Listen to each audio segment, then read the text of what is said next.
Hey guys, welcome back to the channel, man. I am so excited. I've got one of the most awesome, consistent fishermen that I've known over the last 4 or 5 years, but not only that, he's just an awesome individual. Like one of those people that I want my son to grow up to be like, or maybe your kids to be like, because he does it right. I mean, I truly mean that about you. And this Mark Daniels Jr. He's kind of new to the scene, man, because, you fished the FLW side of things prior to bass. That's right. And the first time I really got to know you was, the year you won at Hawaii. Yeah. Super cool. So I've got so many questions. I mean, like, you just came on the scene, started kicking all our teeth in. Where did you come from? I don't know about kicking y'all teeth in, but hey, you did. Well, but we definitely, we arrived, man. But, it's like all of us. Everybody got a story. You. Well, I mean, it was you. Yeah, I'm saying I arrived, but I'm saying we all got a story of how it happened. Yeah. So, of course, it didn't just happen overnight. I got a tall tail like always, but it's been an enjoyable ride. I've been competing now going on to 8 years, but did FLW for 3. So you're new to fishing, like 8 years into bass fishing? Well, eight years full-time.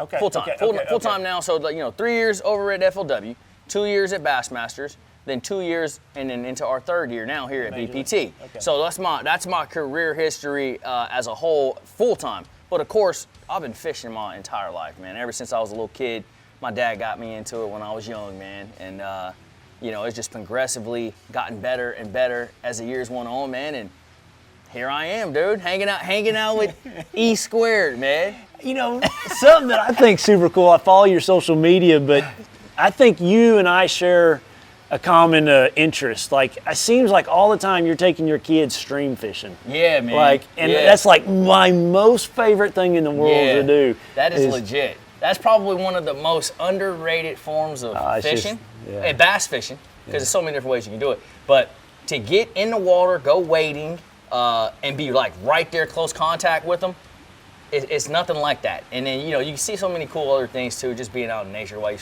going through the creek, snakes and turtles and frogs and just everything, man. Just being a part of the environment, it's just something we enjoy, man. And I love doing it. I know you love doing it the same with your boy. It's just a great way to spend time with your kids, of course, and then introduce them to what we all love. Yeah. So tell me, what did you do before bass fishing? So before I started professionally fishing, man, I was a weekend warrior, obviously at home on local tournaments. In California? In California. I grew up in the Bay Area, born and raised. So San Francisco, is that the... Directly across the bay from San Francisco, you'll find a town called Richmond. Sits aside Oakland. So there's Oakland, there's a little town in between called Emeryville, and then there's a couple, if you want to be technical, there's a couple of little towns in between that, Albany, San Pablo, and then Richmond. How far is that from the Delta?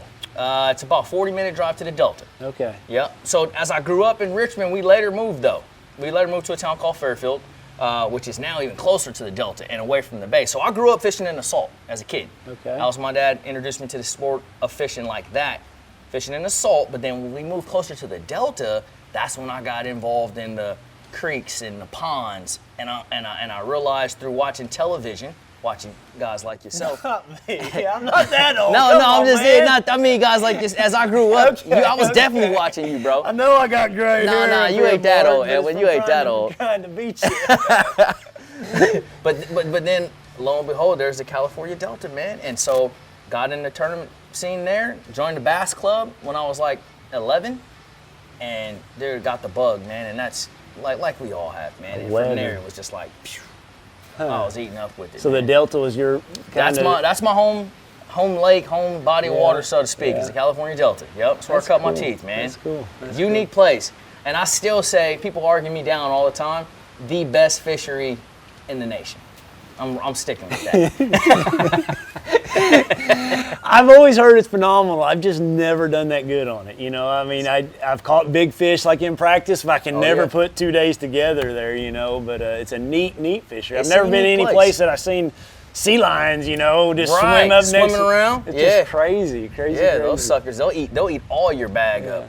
Yeah, you see them? Yeah, they're throwing fish in there. You need to get out of there. Yeah. So you fished all through, I guess, high school, and then what'd you end up doing next? So I graduated from high school. I was one of those cats. I didn't want to go to college. I was the kind of the stubborn kid. I'm like, I'm gonna go to work, and I'm gonna continue to fish. How'd your dad take that? Well, in my household, my parents were more or less like this. You're gonna do one of two things. You're either gonna work or you're gonna go to school. You ain't gonna just sit here and hang out and be a bum type situation. You're gonna do something.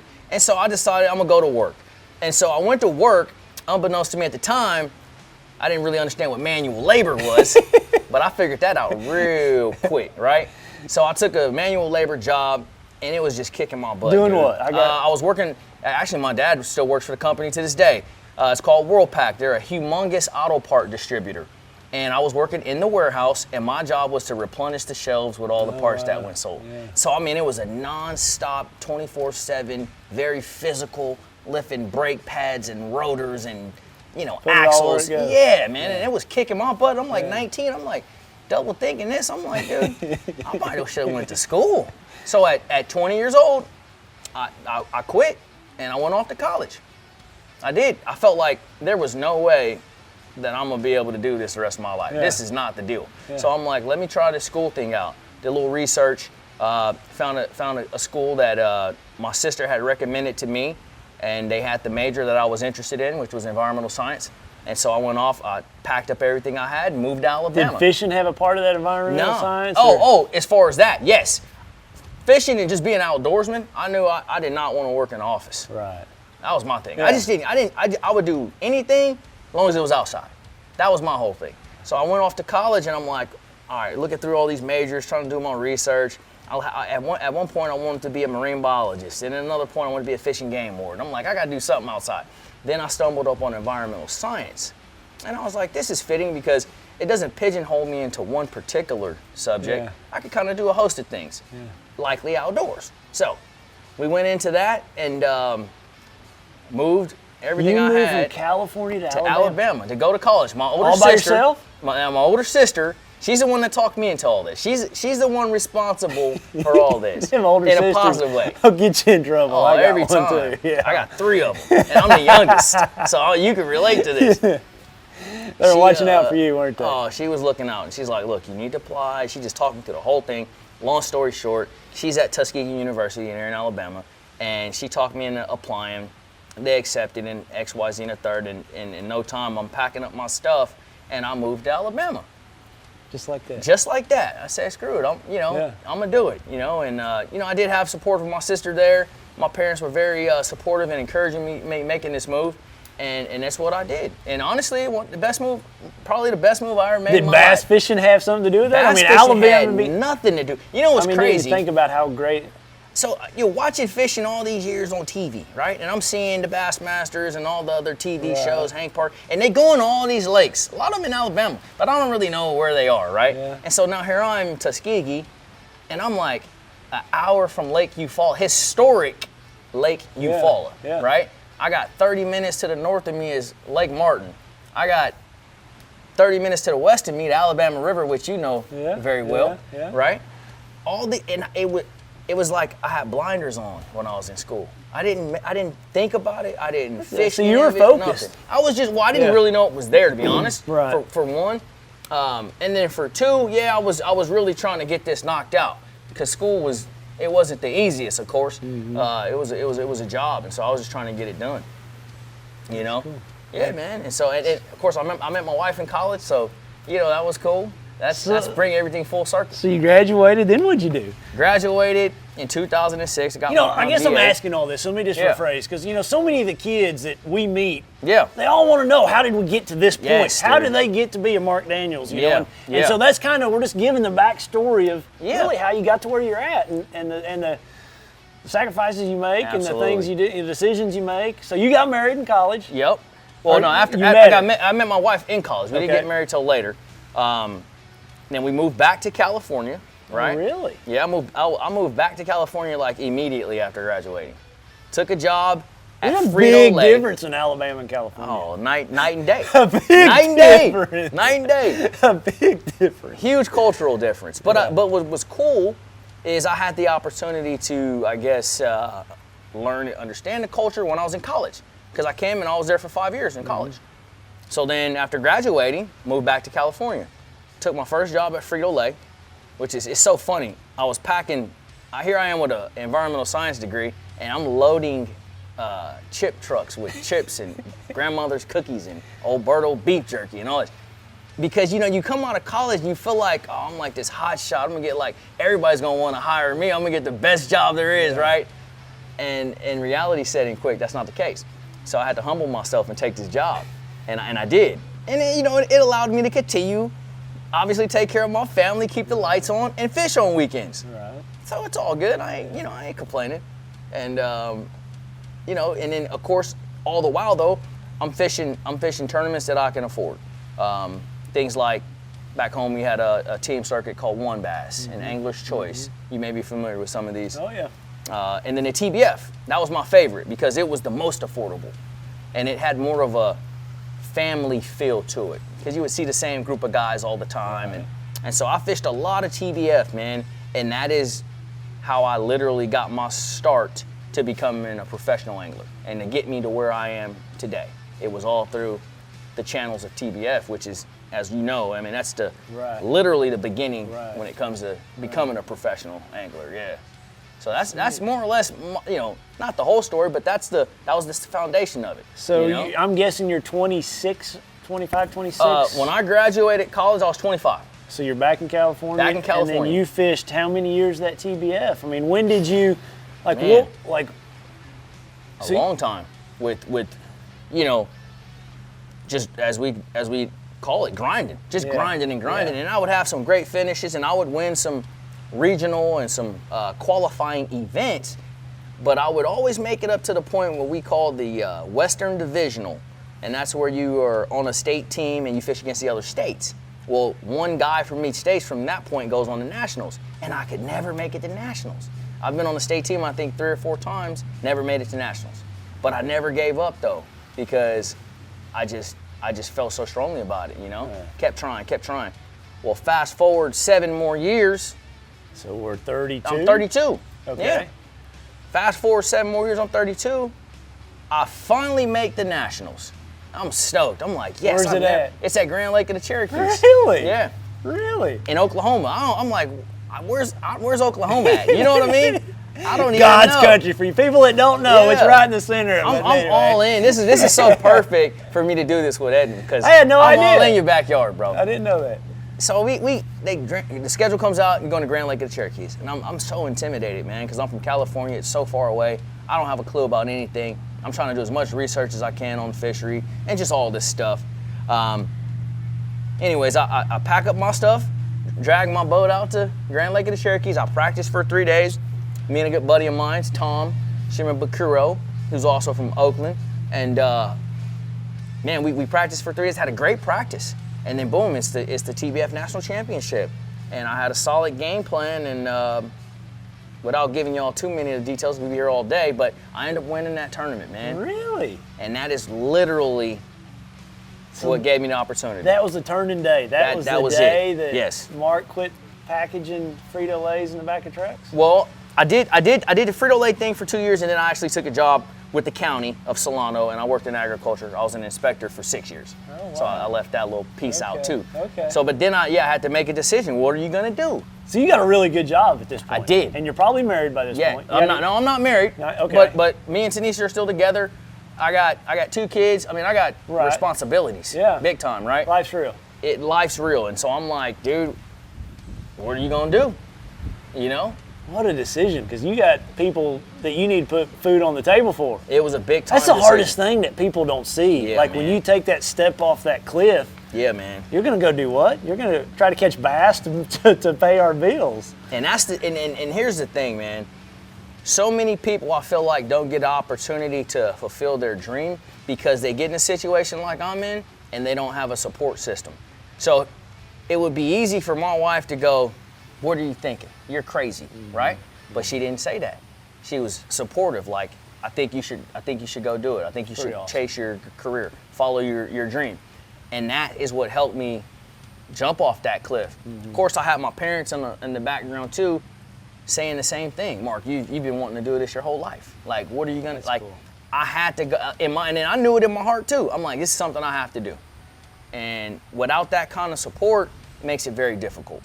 You know, and again, I ain't telling you nothing, Edwin. You know all this. Super cool. That's super cool. You couldn't do it without them. I mean, because if they're absolutely. nagging on you the whole time, you're always doubting yourself. I have friends, and I'm sure you do as well. We've all seen it. Awesome guys that are incredible on the water. You don't have the proper support system. It's just not going to happen. Right. You know. So here we are, hanging out with Edwin Evers. I got a question. Yeah. So, what was your first sponsor? Like, what was the moment you're like, hey, babe, I got a paying sponsor? Yeah. You know? That's so cool, man. I remember it super vividly, man. There's a tackle company in the Bay Area, been around forever. It's called High's Tackle Box. Oh, yeah. I know about them. You know High's Tackle Box. Yeah, absolutely. They're based in San Francisco. Yeah, I mean, they got like the goods when it comes to like mega bass stuff or, you know, this stuff that you don't see everywhere. Who doesn't know? I mean, I feel like everybody knows. They're pretty notable. Okay. And they've been around, geez, I mean, it's past ownership a couple of different times, but I think they've been around probably 50 years plus. So they were your first? That was my first ever paying sponsor. But I had a strong rapport with the owners. I was buying stuff from there anyways. Everybody knew who they were. If you live in the Bay Area, you just you know, it's a go-to for you. And they were the first ones. There was an individual there at the time. His name was Dean Yoshizumi. Me and him are still good friends to this day. He was the first person to come to me that I felt like really believed in me and was like, dude, we need to take care of this guy. We need to make sure this guy can. That's cool. Yeah, and so they stepped out on the limb, and the bait that I won the TBF National Championship on, they build in-house there. What was it? It's an Alabama rig. Okay. But it was a particular one they had called a Crazy 8. So you had the Alabama rig came out, it was a Craze, but they were just this standard 5-wire deal. Right. Well, they had the idea where they built one custom with 8 wires, okay? You had 5 wires that were real short up here. Then you had 3 long wires. These 5 up top, you just put dummies on. Okay. Right? And then the 3 in the back had live hooks. Had the business. Has the business, because in California, you can only fish 3-hook Alabama rig. So they customized it to that, but they added a little more extra to it. And it was a bad boy, man, and they were just chewing that thing. So you won on grand. I won on grand with that. That's yeah. cool. Yeah, That's man. cool. Nice tackle box, dude. That's yeah. cool. It's my first one. That's neat. That's a big day. It is, man. Yeah. Because everybody, you go through these phases as a professional where it's like, okay, I'm getting free worms, I'm getting some crankbaits, I'm getting, you know, whatever. At what point can we translate that into income, you know? And so like you said, yeah, that was a big aha moment for sure, yeah. So you fished, I guess that the next year, 2013, you'd be in the FLW series? 2014. 2014? Yep. So how did you go from FLW over to bass then? I mean, that had to be another big decision for you and your wife. Yeah, man. I mean, like, that's like changing all over again, isn't it? Yeah, I mean, it is. At the time, it was like an advancement or a step up, because the reality of it was this. I was fishing FLW, and there are some amazing anglers at FLW, still are. There for always will be. But the biggest names in the game were on bass at the time, yourself included, Kevin, Skeet, the list is extremely long, where all of your top anglers were at. And so as a child growing up, following bass as close as I did, bass fishing, I mean, I wanted to be fishing with you all. Right. That's just where, and I think a lot of guys felt like that. You know, FLW is where I got my start, but I was like, the whole time, I need to work my butt off to get over there. You know? So you went to, for you to be able to do that, you fished FLW that year and had to fish the Opens to qualify in. Yep. Did it just 1 year to fish in the Opens? 2 years. 2 years. So my first time, I fished 2014, my rookie year. I fished the Opens that year. I finished, I think, 30 in points. At the time, they're taking the top 5. Respectable year for the decent. Yeah. Decent. I didn't do bad. Yeah. Opens are extremely difficult for those that are watching and don't know. It's very hard. So I did that in 2014. Finished 30th in points. I actually took a year off in 2015. I had the opportunity to do a reality TV show at FLW. Really? Called Circuit Breaker. I didn't ever get to watch that. Dude, that was a really. If you guys never watched Circuit Breaker, pull that up on YouTube one day. I'll be watching it tonight. It's a super cool series they did. Really? Who all did it with you? Myself. It was just me. Just you? But I didn't do it. They had a film crew. Okay. a producer and a film person, the whole gamut. And they literally followed me around that whole season. I apologize. I didn't even know about it. I don't watch much TV. And it's old too. All the time. It's old. You know, it's 2015. No, but still. Yeah, it's funny. You know, I feel like it had such an impact on the fishing industry, and kind of opened a lot of the anglers' eyes up to YouTube. Even myself, because I was unaware that it had that kind of power. Mm-hmm. And then after doing it, I was like, wow. You know, it got a lot of attention, a lot of viewership. The feedback was remarkable, and really it just allowed a lot of the fan base to get to know me outside of, oh, here he is on the Ranger bass boat again. You know, they got to know who I am and my family. Like, it was very involved. Right. And so I was unable to fish the Opens that year due to that. Yeah. Then in 2016, I signed back up for the Opens again, and then I ended up qualifying through the Southerns and made the Elite Series in 2017. Yep. So one thing in there I missed. I'm just sitting here thinking. Yeah. You went back to California, right? Yeah. So when did you move back to Alabama? So and how did that go with your wife? See, so once again, that support system. That's what I'm talking about. So I knew I was going to have to quit my job. That's just what I was going to have to do. So I walked in there in December, and I gave my 2 weeks notice, and I told them January 1, I'm out. You know, I'm following my dream of this fishing deal. And, you know, some people kind of chuckled and laughed, and other people knew how adamant and passionate I was about it, and they, you know, they understood. And so, again, this is the stuff people don't understand or realize, the sacrifices. We got really nothing, to be honest with you. I got $13,000 to my name, okay? I moved, and I only got that partly because I won that TBF tournament. I'm gonna be honest with you. Some of that came from that. And so I pulled my family, we moved to Alabama. Well, where are we going in Alabama? Where are we gonna stay? You know, how's all this gonna happen? We didn't know. We didn't have much. Literally moved in with my wife's grandmother and she lives in a very small home. So me and my wife, my 2 kids, and my dog at the time, move in with grandma for 3 months while I'm running around on the FLW tour trying to make something happen.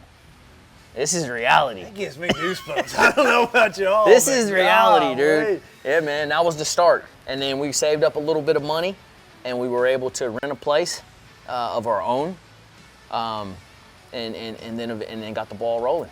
Yeah, that's how it started, man. Wow. Yep. Yeah, man. There's a lot of hardships that people don't see, and we all these professional anglers you see, don't get confused by these wrap trucks and boats, and you know the fact that Edwin, you know, is the classic champion and Red Crest champion and all these other champions. He didn't win it all.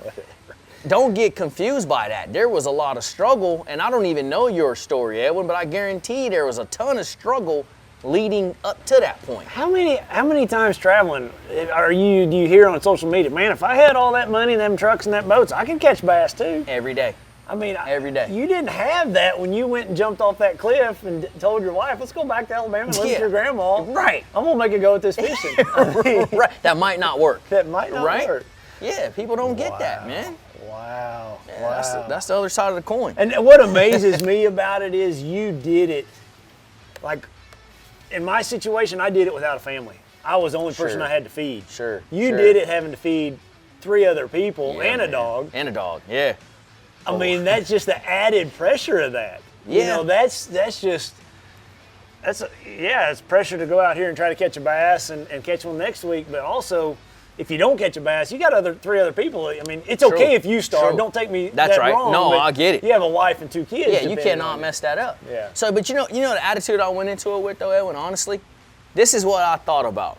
Okay, now, but at this point, I went to college, I've graduated, and I got a degree in environmental science, and now I have 6 years of work experience, right? Yeah. This is what made me go, you have to do this. I say, what's the worst thing that could happen, right? So I run this through my mind, worst case scenario. All right, you go out here on tour, you get your butt kicked really, really bad, you can no longer afford to do it anymore. What's the worst that happens? You know the worst that happens? You go back to work. Yeah. I'm like, dude, I'm already working right now. If this doesn't work out, I'll just go back to work. That's a good way to look at it. Be in the same situation I'm in right now. Right. Or you could take a chance, right? You could follow your dream, you could pursue your passion, and you might become a professional angler, right? That's the other side. And so I bet Sitting on that. there in a super cool house, got Right. Columbia Got wear. Columbia, hey. I mean, brand new, man. top to bottom, looking I'm sharp. hooked up, man. Yeah. Exactly. But you know, I didn't know any of this would happen. Yeah, but I bet cool. I bet on myself though, you know. So Absolutely. you have to, man. Absolutely. I kind of remember, for me, the decision to leave a very solid foundation and go over to Major League Fishing, you know, and I would have to think that was another pretty tough decision, but Yeah. here we are today, Here you know, we are. 3 years into it, like you said, but Yeah. you know, pretty neat though that we're all here together fishing and all the top names, you know, with the Bass Pro Tour and Major League Yeah. Fishing. Yeah, it's that was a tough one, and much tougher for you than me, I'm sure, because I'm only 2 years in. Well, yeah, that's why I think it might be tougher for you, because if it fails for you, then you don't probably have that fallback, you know, where, Sure. you know, I'd been doing it a while, I'll figure something else out. Like you Yeah, said, I'll that's go right. back and get That's a right. job. That's You had right. just Yeah. got to where you wanted to be. Yeah, And I just got there. it was a big leap of faith, you know, in the league Absolutely. and for you to do that. It was, man. But, you know, I looked at it as a whole. Once again, I built my career on taking risks, man, from the beginning. We all have. Oh, yeah. I took the risk. We you do it know, every day we out do here. it every day, dude. Yeah, Which we lake risk do I need to go to everything. exactly. Exactly. Shane? Do I make Oh, that hour gosh. run or do I stay close? Right, Yeah. right. Yeah. Taking chances, man. That's what we do. Yeah, it is. But It again, is. here we are, man. Things have been great, and I'm very happy with the league and where things are going. It's been very successful for myself. I can't really complain. I'm ready to win one of these rascals. It'll happen. It'll happen. There's But no other ifs, than ands, or that- buts about it. Hey, something else that I thoroughly enjoy, and being at this house kind of sees, you know, I follow Mark on YouTube. He's got a phenomenal YouTube channel. It's Thank you. he Thank you. dives off into practice, but the interesting part about Mark's channel is, and I found out today he's older than I think he is, but he's hanging out with two 30-year-olds. That's and, right. And not just Three. three. Three I'm of sorry, them. Yeah. three. Not just three, but let's see, Dustin Connell, Jacob Wheeler, and Adrian Levine. Levine. Yep. And he's the old man in the house I'm at the OG. 39, Yeah. keeping everybody, but they get places like this. I see bean bags down here. Do I want to ask, how did the bean bag go? Man, that's a tough conversation, but we can have it. so DC has his own customized. That's Dustin Connell. Dustin Connell. He's got another really cool YouTube channel. And so he brings this beanbag deal. Or not beanbag, cornhole it's called. Yeah. I've never played cornhole in my life, right? Never. Somehow I let these rascals. Now, we all are professional anglers, so there's one thing you should know about us. We like to gamble on some level, right? And really competitive. And really at anything. I ain't never even played, and here I go. I'm like, oh, you want to go? Let's go. You know what I mean? Can't be any different flipping a jig in a book, you know? Oh, and $800 later, it's not so funny anymore. That would have hurt a lot worse back in 2014 or 15. Oh, I wouldn't have been doing that. Yeah. No, for sure. We would have been playing for push-ups or something. That wouldn't have worked out. But we have a good time, man. We try to do things like play basketball on off days and cornhole, and we might be playing. We play ping pong at Travis. Oh, yeah. We try to get places that usually have something Yeah. like that too. But if not, we'll make something up. You know, we have a next good time you play, you call me over. I'll be your partner. Absolutely, yeah. I need some help. Yeah. I can't thank you enough, man. Oh, anytime, It was man. just an honor to get to know you and learn more about you. Oh, and for I think sure, the fans man. will enjoy it. Absolutely. It's a really neat story just on what you went through to get to the point you're at. Yeah, and, absolutely. Follow his YouTube channel. It's really cool. Social media. He's got a really neat platform and some Thanks, Edwin. beautiful, awesome kids that he takes fishing. Do your kids, I feel like your oldest, which one of them really likes fishing and which one of them? So my son, who's my oldest, he's 18, graduating high Yeah. school here in, a couple days. It used to be his deal. Of course, he's gotten older, he discovered girls, and he's really cool, and he's into fashion. You know how that goes, right? Yeah. My daughter right now, though, she's the one that really That's what I was likes it. thinking. I feel like watching it, she's ate up with it, She like is, into man. it. She loves the outdoors as a whole. That's cool that you've introduced them to it. Yeah, it's cool. I mean, that's really the beauty of what we do, is we get that opportunity to introduce not only our kids, but even everybody watching on YouTube, man. Introduce people into what we love, which is just full of a bunch of camaraderie and just so many great things come from the outdoors. And we get opportunity to share that with folks. And that's one of the coolest things we do. That is cool. Yeah. That's cool. Man, thanks a lot. Anytime, man. Really appreciate it. I appreciate you, man. Yeah. Yes, sir. See you guys next week. Thanks a lot for following along.